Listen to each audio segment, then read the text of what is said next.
Hi, everyone, and welcome to In Media, an MAB podcast, a show that takes a deep dive into the voices behind the media that we consume, the responsibility that they carry, and the trust that we put in them. My name is Casey Jones, and today sitting across from us is Al Martin, who is a host, a producer, a writer, the voice of Beyond the Score, WKAR, but also, Al, you're someone who, for over the last decade, has been at the intersection of sports, culture, and community here in Michigan, really centered themselves in that.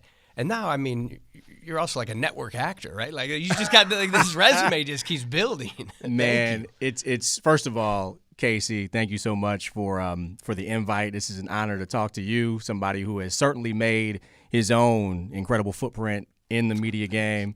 Also, Annie behind the camera.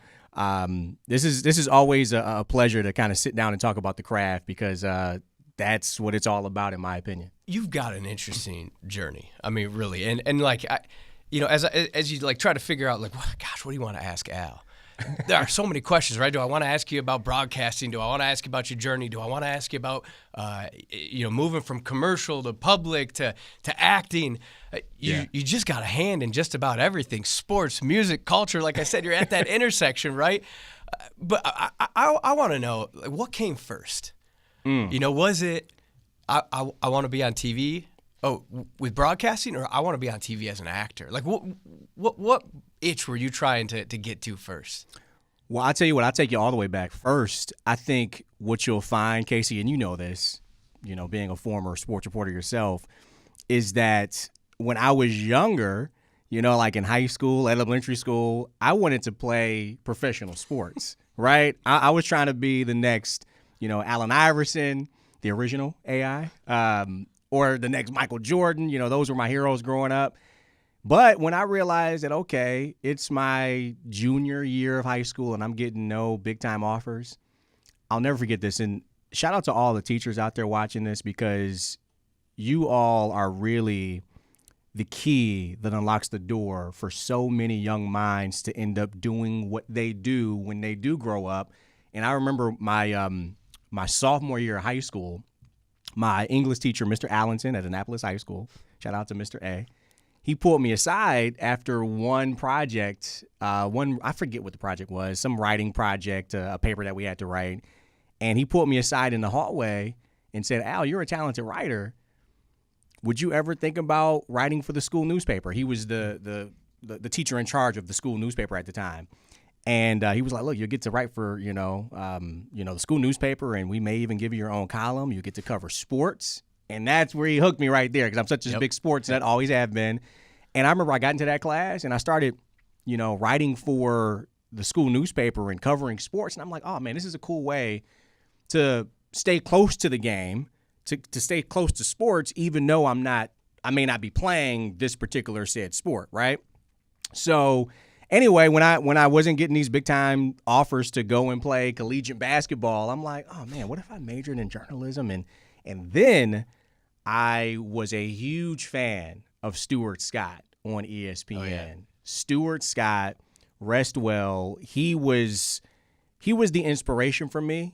I think it's so important for young people to see somebody that looks like them doing something that they eventually want to do. And Stu was that for me.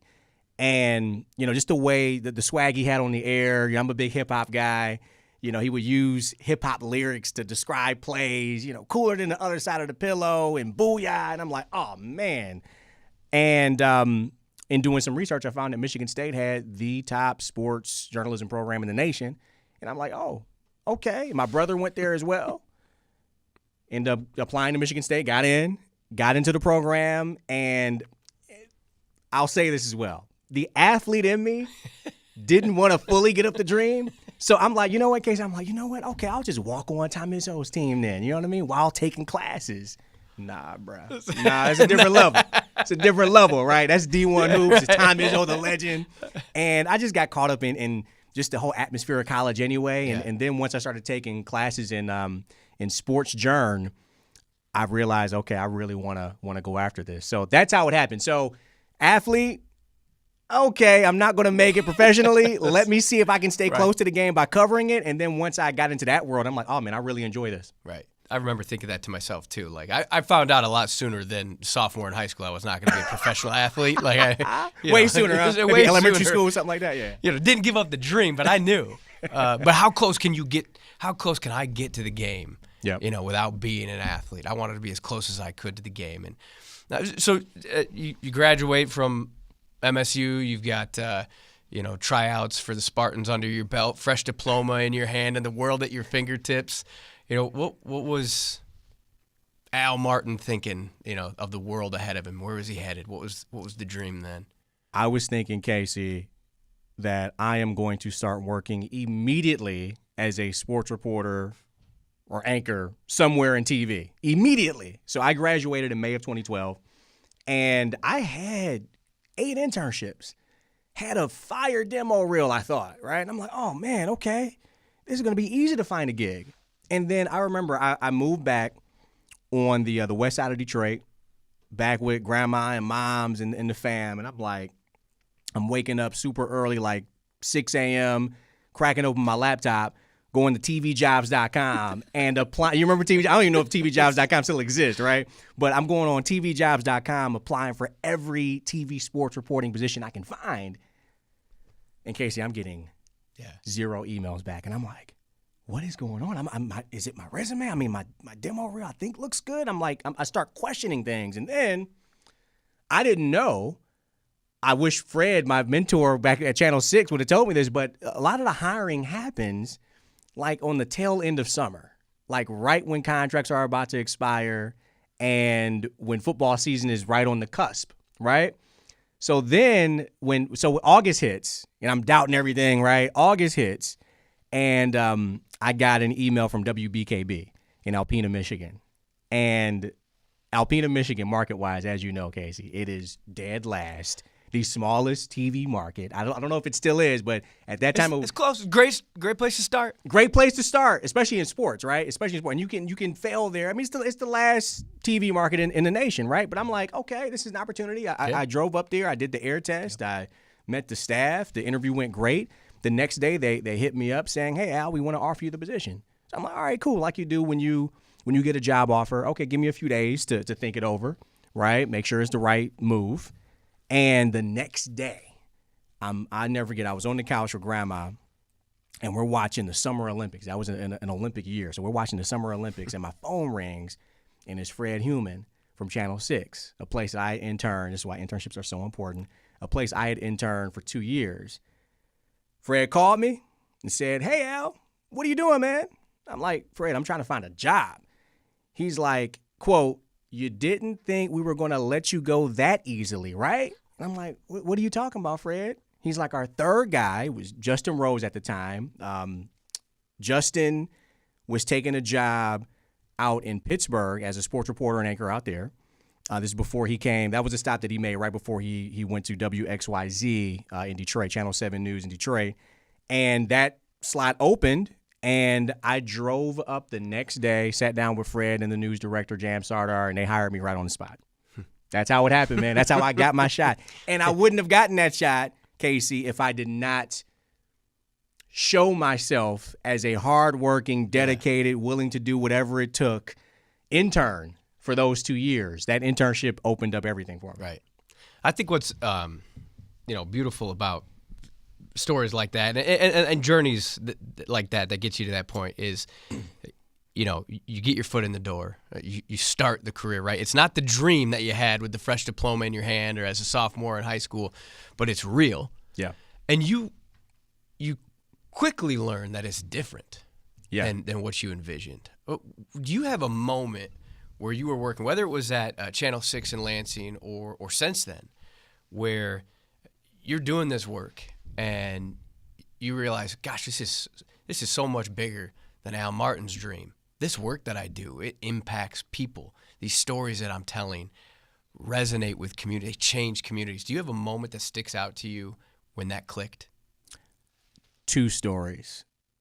One, and this is a good learning lesson for young broadcasters out there. So two stories as it pertains to just like what you, and that's such a great question, Casey, as it pertains to realizing the impact that I have every night that I'm on TV, and the responsibility that comes with that. I remember this was right when I got hired at Channel 6. This is like my first month or two on the job. And we used to do a Friday night sports show, high school sports show, just like many local stations do, right? To end that 11 o'clock broadcast. It was called The Fifth Quarter. And it's still going. Shout out to The Fifth Quarter. My guys at my family at WLNS TV6 is still rocking. But anyway, I used to co-anchor that show from time to time when our second guy at the time was Kevin Gale when he was out. So I remember one time I'm on the air with Fred, and I'm calling a regular high school girls basketball highlight, and I had messed up a name. I forget what player it was. That was long ago, but I had messed up her name, and she went off that night for like 30 points. Like she was giving that team that she played the business. Next week, a Michigan State men's basketball game.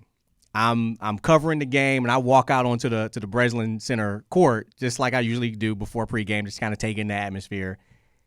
And this guy yells at me. He's like, "Al Martin at Channel 6." I'm like, "Yo, what's going on?" I'm thinking he a fan. I'm like, "Yo, what up, dog? You want an autograph or a picture or something?" No, I'm joking. But I'm thinking that, he just wants to say, "Hey, you're doing your thing," or something like that.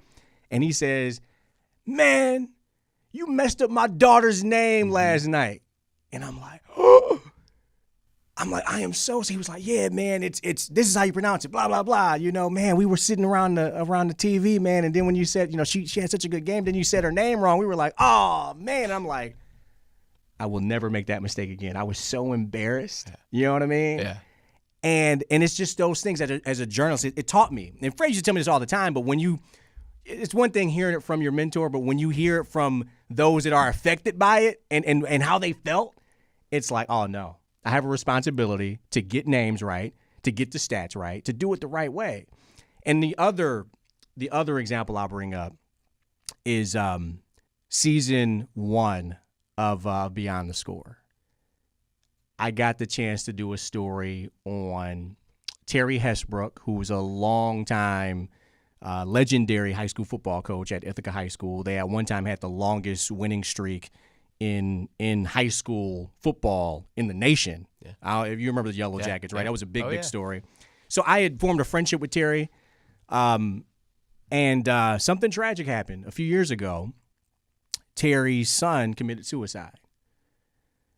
His son, I had known his son as well because he was a former ball boy for the team. He was always around the team. Brady is his name, Brady Hesbrook. And he eventually became starting quarterback for Ithaca. Got a scholarship to go play at Wayne State. So long story short, when he got to Wayne State, he just wasn't, he was going through some really tough times mentally. And on winter break one year, a few years ago, he came home and he sadly took his life. Terry entrusted me to tell his story for season 1 of Beyond the Score. And that was the most emotional interview I've ever done. It's hard to do a story like that. And as a journalist, right, we're supposed to be removed from the story, just tell the story, something like that, man. It reminds you that, yeah, we got a job to do, but, man, we're human beings as well. And I remember we did that shoot, and Terry, his wife, and I, we prayed in the backyard before I left. And after the story aired, I remember they reached out to me and told me how much it meant to them. And then I started getting emails and messages from parents and other students who had seen the story, and they talked about how much it meant to them. That's when you see firsthand how much responsibility, again, it goes to that R word, how much responsibility that we have as journalists. That's how you measure that impact, right? But yeah, those were two stories that when it hit me, just that, okay, this thing, like you said, Casey, this thing is bigger than me just getting in front of a mic and in front of a camera, every day, every week, and doing what I do as a job. No, man, this holds a lot of weight, no doubt about it. Let's jump back to actor. Yeah, let's talk about, because so you go from Channel 6, you go to WKAR, you go from commercial media to public media, but But then you also start to dip your toes onto the television in a new way. How did that come to be? Oh, man. Without taking up all of our 30 minutes, because that's a long story, and it's a very personal and very spiritual story. So I'll try to give you the Cliff's Notes version. But I didn't see it coming, Casey. I did not see coming. I can honestly say that one Sunday I was sitting in church, and Pastor Noel Hakenen, never forget, he was preaching from the book of Esther. And I'm sitting in church, and I had heard this, and I love Esther's story, and it kind of relates to going after your dreams and listening to that small, still voice when God talks to you. And I heard this voice saying, Al, you need to try acting. Now, Casey, full disclosure, I'd heard this voice before, but I had ignored it. I'm like, man, acting? What? Every time I'm on camera, at WKAR, I'm basically acting. I'm performing in some way, right? I'm like, acting, I'm not. What are you talking about? But I heard it really clear in that moment, but I ignored it again. I work out at night. And so I'm driving to the gym that same night. And I had on the radio, and it was a sermon on the radio, actually. And the sermon was the exact same message from the book of Esther that I had heard that same morning. Kid you not. And I am a religious note taker. And I looked at my phone just to compare, and boom, it was the same exact verses, same message basically. And I'm like, whoa. And I heard that voice again. So we fast forward. I listened to the sermon. I have this moment in the car. I'm like, all right, I don't know how we going to do this, Lord, but we going to do it. The next day, Casey, I used to do current sports radio 1 to 2 every weekday on WKAR, FM and AM simultaneously. And after I would do the radio show, I used to go to my office and just kind of just decompress. Been talking for an hour. I'm like, all right, let me just shut up for a minute and just kind of take a breath. And I'm sitting in my office after the show, and I get a message from one of my college buddies, Joy, who had gone to Michigan State, got her degree in theater, moved out to L.A., started auditioning and just doing the actor thing out in L.A. And she hits me up out of nowhere. I hadn't talked to her in 2 years. 2 years. She says, Al, man, you are on my heart. What's going on? I'm like, I'm just, just working. Joy, how you been? It's been a long time. She's like, you know what? Have you ever tried acting? Unprovoked, out of nowhere, Casey. I'm like, well, let me tell you what happened to me yesterday. Crazy. Long story short, she ends up, linking me up with her acting coach. I got into the class, and then things just start rolling from there, man. So that's how it happened. And they're rolling. And yes, they are rolling. It's been an unreal journey, going from student films to working on some local productions in Detroit, and then to, my first local commercial, and then I get a national commercial, then another national commercial, and then all of a sudden, I'm auditioning for some big network shows, and it's like, oh my goodness, this progression has been pretty insane. I just had, you mentioned and it's such a blessing, man. The network TV debut. I was on FBI, the most memorable time I've ever had on set. It was certainly a pinch me moment, but yeah, things are wild right now. And then coming up, I have a film that I shot around the same time that I got the FBI booking last year. That'll be out on Amazon Prime Video soon. Another network gig that I can't talk about right now. Ooh, right? Okay. That'll be coming up. Stay tuned. Stay tuned. But yeah, man, it's been a crazy ride. It is a crazy ride. I'm in it right now. It's a wild ride for sure. And I mean, you're still juggling the broadcaster thing. It's not like you're not a full-time actor. You're a full-time broadcaster. Exactly. So it obviously takes some flexibility Yep. to be able to do that. It takes a workplace that allows that to happen. So just you paint the picture for how you got to be where you're at right now. Not how you got to be, but like where you're at right now compared to where you were as a sophomore in high school and that dream. Definitely. Like I said, acting is something that was never on my radar. I told you the story, how it came about. It was just like, oh, okay, all right. And I'll say this, the passion that acting for me has evolved into is something I've never felt before. It's something that I haven't felt throughout my entire broadcasting career. It just brings something else out in me that I didn't know that I had. And then once I discovered it, it's like, oh, this is addicting. You know what I mean? It's like, okay, I would love to do this for the rest of my life. You know what I mean? So the acting component has definitely become, like, for me, in all honesty, like the number one passion now, right? But I always say this as well. Broadcasting, it's so wild how life is, right? Broadcasting has prepared me for my career in acting. Broadcasting isn't the sibling of acting. They're not brother, sister, but they are for sure cousins. Anytime that camera flips on, right, and you're looking down the lens and you're talking, it's a performative aspect to it, right? Yeah. Your voice changes a bit. That spine straightens up, right? Exactly. Thank you. Exactly. Right, yeah, come on now. Posture, Casey. And it's like you understand that, okay, that red light is on. I gotta perform. I gotta inform and perform while I'm doing my thing. With acting, of course, you try to act like the camera's not there, but no, as a screen actor, subconsciously, I'm very aware that, okay, if it's a tight shot, okay, I got to do some things with my face here.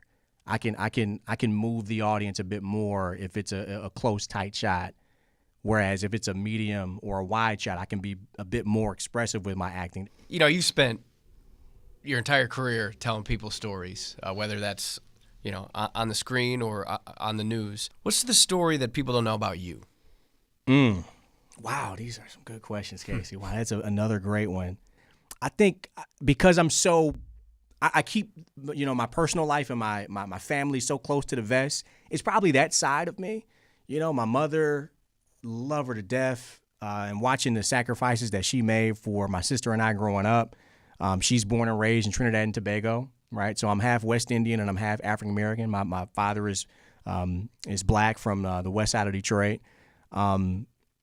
They divorced when I was 13 years old, and looking back, what that did to me as a man, as a person, how that affected me and how I see the world. Being raised by my grandparents, I just lost my my grandmother. I brought her up a few times during this interview. I lost her on January 31st, and Casey, she was the individual that I would call every single day. And I'm not a big phone talker. This is the thing. Being in this business, we talk for a living. Right. So when I clock out, man, I'm not trying to be on the phone and just talking left and right. So I'm a big texter. But when it came to her, because, my grandmother, she was 98 years old. Wow. She didn't know how to operate a smartphone. So I had to call her. So I would call her every single day, once in the morning, once when I got off work. And in her passing has been, man, it's been the toughest thing I've been through. And I was really close with my two grandfathers as well. But, man, this one hits different. Grandma hits different. It's just something about grandma that just hits a little different. So going through that storm, and it also hitting me that everything's going to be okay, that everything works in divine order. She was meant to be called home during this moment. You're meant to go through this storm in this moment. And what's so wild? When I booked FBI, it was the week before Thanksgiving. And usually, because I have a pup as well. Shout out to my little pup. That's my heart. That's the other people. Okay, that answers this question as well. A lot of people don't know. I got a dog, man. I love her. And my grandmother would watch my dog. She loved my dog. So whenever I would fly out, my grandmother would watch my dog. And when I would drop my dog off to her in Detroit, and before I would go fly out for whatever gig I had, she would ask, "Oh, what did you book this time?" And I would tell her, right? This time I didn't. I said, "Grandma, I'm going to wait to tell you what this one is. Because it's network TV, biggest role I've ever booked. And unfortunately, she passed before she could see that booking, right? But I know she was up with the big man upstairs, front row seats, watching that moment, right? But yeah, Casey will probably be my the family part of me, which I think you have to have because we're public figures, man. So you have to have some aspect to you that's that you have that's just yours. You know what I mean? Mm-hmm. People are curious as to who we are as individuals. You know, okay, that Al Martin that pops up on my screen for WKAR and also who I hear on the radio, I really want to know who he is as a person. That's where we are with media now. So I'm getting more and more comfortable with opening it up. But it's not easy, you know? Appreciate you going probably a little deeper to a side you maybe didn't anticipate talking about. Okay, so you're good. You can ask me. I'm an open book with you, brother. You ask me anything, man. Well, then what do people get wrong about you the most? Ooh, that's a good one, too. Probably that I'm on 20 all the time. Like, you know what I mean? Right. Like when you meet me, I'm, oh man, Al is so energetic. He's so positive. I hear this all the time. Al, he is so positive, which I am. I ain't gonna lie, man. That's grandma as well. Yeah, sure. But that I'm on 20 all the time. So when you meet me, also I'm very energetic. You know, most of us sports broadcasters are. But man, when I'm away from the public, I'm in chill mode, dude. I am a homebody. That is my default. I will take a night in just watching a movie or a TV show or playing on my Xbox or being on my bike, even though that's not at home, but still doing something that's as peaceful and serene over being out and about, you know, just doing, out in public all the time. No, I think because again, I'm in a public profession. I like getting away from that when I'm not on the clock. You know what I mean? Mm-hmm. So no, Al Martin does have an off switch, and it usually starts around like 5 or 6 p.m. every day. Okay, and I am chill. I am totally chill at that moment. But I mean, now if you're gonna flip out a movie, you're taking notes. So you're not even fully turning it off, Al. You got to give yourself some grace here. That is, but that's peaceful to me, okay. Casey. You know what I mean? Because I try to watch. I'm such a man. When it comes to TV and film and trying to be the best actor that I can be, because I believe, man, if you're pursuing anything, man, why not strive to be the best or one of the best, right? At least take that shot. So there's a certain discipline that comes with that. There's a certain work ethic. I'm big on work ethic, man. I think there are too many people walking around here wanting to be born on third base and not realizing that, man, you got to every single day. If you want something, and if your dream is, especially when it comes to big dreams, if you want something bad enough, you have to outwork the competition. It's not going to be handed to you. I talk to a lot of young people today who think that, you know, especially because we're in this world now with social media where they're seeing young teenagers have millions of followers and making all this money and fame and notoriety, and they think that, oh man, that's what I want. I can do that. That's easy. You know, they're just flipping on the camera and just talking and bunch of followers. And no, I think that work ethic is something that has been lost on a lot of this generation today. So with me, man, that's a credit to my grandfather. I can give him a lot of credit there. I mean, he worked at Ford Motor Company in Detroit, you know, when he was like he didn't retire till like his mid-70s, maybe early 80s. I mean, he worked a long time, man. And I saw him working that midnight shift all the time. And he instilled that work ethic in me. But going back to your point, though, yeah, so when it comes to acting, man, I'm a student of the game. You know, if I try to watch. I remember my acting coach told me this early on. Shout out to Andrea Schultz. Love you. Try to watch a movie or a TV show every single day. And watch it from the perspective of, okay, why did Leonardo DiCaprio make that choice? Why did, you know, in A Streetcar Named Desire, right? You're watching Marlon Brando. Why was his acting back then so revolutionary? He started, you know, it used to be so melodramatic back then. Oh, Charles, I missed you. You know, Marlon came in and was just like a human, like, yo, what's up? No, he didn't say that. He wasn't from the west side of Detroit. But you get it. It was so toned down, you know what I mean? Which made it so nuanced and interesting. So I enjoy that stuff is fun to me, Casey. You know, when I'm watching a TV show or film and I notice something that an actor's doing and I take a note on it. And then I'm like, oh, man, I'm going to practice that when I get home. I'm going to try that. Exactly. See if it works. So you should see my notebook at home. I got probably 8 notebooks that I've taken, and I marked the dates and the times as well on them. So it's kind of like a journal of my progression as an actor. It's kind of cool to go back sometimes and look at, okay, this is what I tried and didn't work, or this is what worked, and now I'm applying that every time I do a scene. Man, that stuff is fun to me. That is toned down for me. It's like it's just work. You know, it's fun work for sure. Right. Do we see any of that show up at WKAR? Any of the notes? Yes. You see it? I have used some of that. That is such a good question, Casey. I have used some of that when it comes to Beyond the Score. For sure. Because if you look at Beyond the Score and each story that we do, my idea with Beyond the Score, Casey, I was such a big fan of Real Sports with Brian Gumbel, right? Oh, yeah.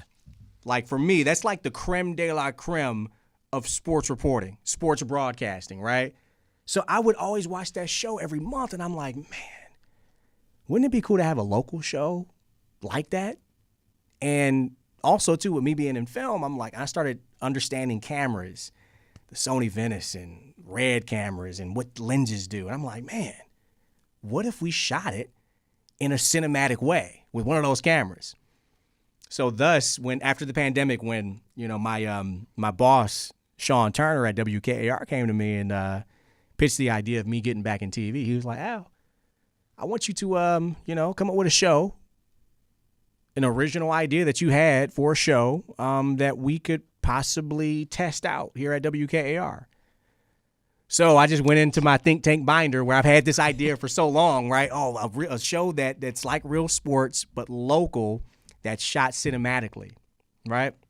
And bam, we shot the pilot, So, but going back to your point as well, Casey, so does that show up in Beyond the Score? For sure, because there are moments where, for instance, this past season, season 2, I did a story on NASCAR, right? And they God bless WKAR, they allowed me to do 9 minutes solo in a NASCAR stock car at Michigan International Speedway. And we played it up, man. We had me, we shot me from the moment I sat in the chair to look at the demo video to me putting on the NASCAR gear, the safety gear and the helmet, to me standing in line, to my name getting called, to me, climbing through the front, driver's side window, to me preparing myself to take off, and then the takeoff, right? I understood the camera was on me that whole time, so I'm doing things that I've learned in acting to play to the camera. When I knew that my cameraman Dan had a tight shot of my face, I'm like, all right, I'm gonna use my eyebrows here a little bit, and so stuff like that. Sure, stuff like that. So yeah, there is definitely, now if it was commercial TV, probably not so much, because that's you're not really in the story when it comes to those, right? Unless it's like sweeps and maybe you are, but Beyond the Score is shot in a way in which the host is ingrained in the storytelling in terms of how it's shot and the through thread through each story. Sounds like you've really found a way to not just get yourself as close to the action as possible, but you're doing it. Yeah. What are we going to see in the NBA Finals? Is that coming up and Beyond the Score next season? That'd be crazy. Next season, yeah, right. Next season, that'd be wild. You have carved out something very unique and personal, right? How much does it align with, and how much does it stray from what that graduating senior from MSU thought about being the next Stuart Scott? One thing about me is when I put my mind on something, I become obsessive about it. And I truly think that if you are going to pursue whatever dream you have, it could be anything. It could be starting up your own business. It could be, trying to climb up the corporate ladder, right? Whatever it may be, if you are going to be successful at it, and if it's highly competitive, because what we do in broadcasting, it is so competitive. That's another thing. I'm so competitive. And I think naturally as an athlete, I was already competitive. So going into broadcasting, when I found out how competitive it was, a lot of people would be like, "Oh man, this ain't for me." You know what I mean? But me being so competitive, I kind of leaned into it like, "Oh man, this is great." You know what I mean? I get to try and prove myself to see if I belong on this broadcasting stage, right? How it aligns with that senior from Annapolis High School is because I've always been that way. Whereas when I set my mind on something, I become obsessive about it, and I just work relentlessly at it. I was doing it back then as a student at Annapolis High School, and it continued throughout college. And now with being a broadcaster and an actor, it has continued to this day. And I've just kind of fully immersed myself in chasing my dreams. What's something that you think we need more of right now in local media, local broadcasting? We need to lean into the times. The old way of doing things is not working. I know a lot of that has to do with the way local stations have been financed and underdeveloped over time, which leads to bad ratings, which leads to departments getting, having to go through cuts. And usually the first department to go during those cuts is sports. So what I mean by, leaning into the way things are done, like you have to be on social media. You got to be doing things like this. Podcasting is hot now. You have to go to where the audience is now. And long gone are the days where everybody is just waiting on the 5, 6, and 11 o'clock news to get their news. No, they're getting it every minute, every hour, every day, right here on these smartphone devices, right? Mm-hmm. And it amazes me to see how many local stations haven't figured that out yet. And they're still just subscribing to that old model as to, all right, yeah, you go out in the field and then, bam, we'll put you on at the, the evening news and everybody will be huddled around the TV waiting on that story. Nah, that ain't happening. That is not happening. And I talked to a lot of old school broadcasters who they don't want to, because that's extra work, right? That's a different kind of work too. You have to learn something new. Yeah, learn something new. Yeah. Exactly. So they don't want to stretch themselves, right? They, a lot of those older broadcasters have been doing it for years, and they don't want to get out of that comfort because they've been doing it for years, and they say to themselves, "Oh, why do I have to do that? This has been working for the majority of my career. I don't want to learn that. I don't want to, do a podcast or figure out how to use Instagram or Facebook and what's that, tickety-tocky, whatever they call it. You know what I mean? It's like they're stuck in that old mentality.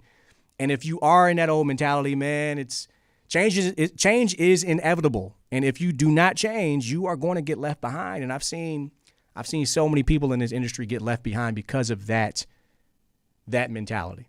On that note, if you're that kid again with the diploma in his hands, the world at his fingertips, what would you change? What would you do differently? Nothing. I have never been, and I never will be, a person who looks back and says, "Oh man, I woulda, coulda, shoulda." Are there some things that you look back and say, "Oh, I would have adjusted this. I wish I would have said her name right." I wish I would have said her name right. Right? But if I said her name right and I didn't go through that experience, then would I have learned that lesson? I would have learned that lesson maybe in a much harsher way. You know what I mean? So, yeah, I'm never a guy, Casey, who looks back and says, I regret this, or I wish I would have done this thing differently. I mean, I was talking to my homie about this. We were just talking about just life and relationships and dating, right? And we were talking about, our failed relationships from the past. And I remember my ex-girlfriend, when we were together, there are so many things I would have done differently. And I'm like, dang, I should have done this and that and this and this. Man, I was horrible. But going through that taught me so much, and I wouldn't be the man that I am today. You see where I'm getting, right? Yeah. This storm that I'm going through right now with the loss of my grandmother. It's teaching me things already about how precious life is, right?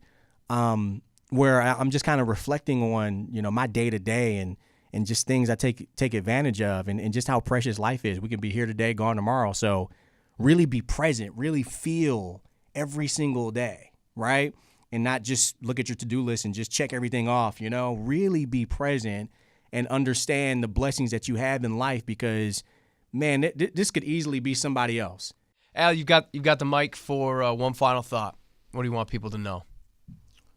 I just want to kind of breathe some life in the people that may be watching this who are going through some kind of storm, right? Because I want to let you know I'm going through it right now with the loss of my grandmother. And it doesn't have to be anything kind of, anything personal. You could be. Yeah, you could have lost your job. You may be living check to check. Your girlfriend or boyfriend might have broken up with you. Who knows what it is, right? We are all struggling and going through things. Number one, we need more empathy in this world. Try to be empathetic with everyone that you come in contact with. Try to be understanding. We need to do more listening than talking. And then number two, man, the sun is going to come up in the morning. I know right now it may feel like it may feel like hell, right? But just stay in the game. Stay in the game. Take it literally minute by minute, not day by day, but minute by minute. Make sure you're checking on your mental health. Mental health is mental wealth. And keep going. Don't quit. Don't quit. He's Al Martin. I'm Casey Jones. This is In Media.